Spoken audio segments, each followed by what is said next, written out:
శ్రీరామనవమి నాడు చేసే ప్రత్యేక ప్రసాదాల్లో పానకం ఒకటి. అది ఎలా తయారు చేసుకున్నో చూద్దాం. ఫస్ట్ అయితే డ్రింకింగ్ వాటర్ తీసుకొని అందులోకి బెల్లం తురుమును వేసుకొని ఒక 10 నిమిషాలు నాననివ్వాలి. 10 నిమిషాలు నానాక బెల్లం మొత్తం వాటర్లో కలిసిపోతుంది. ఇట్లా కలిపితే ఇలా నీళ్ళల్లో మొత్తం కలిసిపోయాక ఇందులోకి సొంటి పొడిని వేసుకోవాలి. కొంచెం సొంటి పొడి వేసుకున్నాక నిమ్మరసం వేసుకోవాలి. అరచెక్క నిమ్మరసం వేసుకున్నాను. తర్వాత మిరియాల పొడి వేసుకొని కలుపుకోవాలి. ఇందులోకి దంచిన యాలకులు వేసుకొని కలుపుకోవాలి.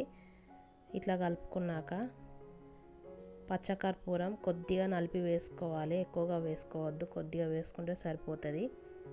వేసుకొని కలుపుకొని తులసాకులు వేసుకోవాలి. అంతే, పానకం తయారైపోయింది. తర్వాత వడపప్పు ఎలా తయారు చేసుకోవాలో చూద్దాం.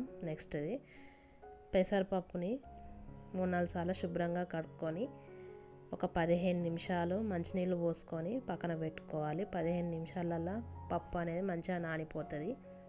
ఇలా నానాక నీళ్ళను వంపేసుకొని ఇందులో ఒక బెల్లం ముక్క పెట్టి ప్రసాదంగా పెట్టొచ్చు స్వామివారికి.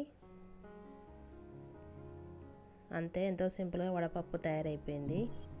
ప్రసాదంగా అప్పటికప్పుడు చేసుకోవడానికి చాలా బాగుంటుంది. పచ్చి చలిమిడి ఎక్కువ టైం ఏం పట్టది. పొడి బియ్యం పిండి తీసుకున్నాను 1 కప్పు, 1/2 కప్పు తురిమిన బెల్లాన్ని తీసుకొని ఇలాచి వేసుకొని కొద్దిగా నెయ్యి వేసుకొని కలుపుకొని ఒక్కసారి మిక్సీ పట్టుకోవాలి. మంచిగా కలుస్తుంది మిక్సీ పట్టుకుంటే. ఇలా మిక్సీ పట్టుకున్నాక పచ్చి కొబ్బరి కొంచెం చిన్నగా కట్ చేసుకొని వేసుకొని కలుపుకోవాలి. తర్వాత కొద్దిగా నీళ్లు పోసుకుంటూ కలుపుకోవాలి. ఒకటేసారి నీళ్ళు పోస్తే లూజ్ అవుతుంది. ఇది ఇలా ఒక ముద్దలాగా కలుపుకోవాలి కొద్దిగా నీళ్లు పోస్తూ. నేను ఈ చలిమిడి పొడి బియ్యం పిండితో చేస్తున్నాను. అప్పటికప్పుడు చేసుకోవడానికి చాలా బాగుంటుంది, ఎక్కువ టైం పట్టదు. ప్రసాదంగా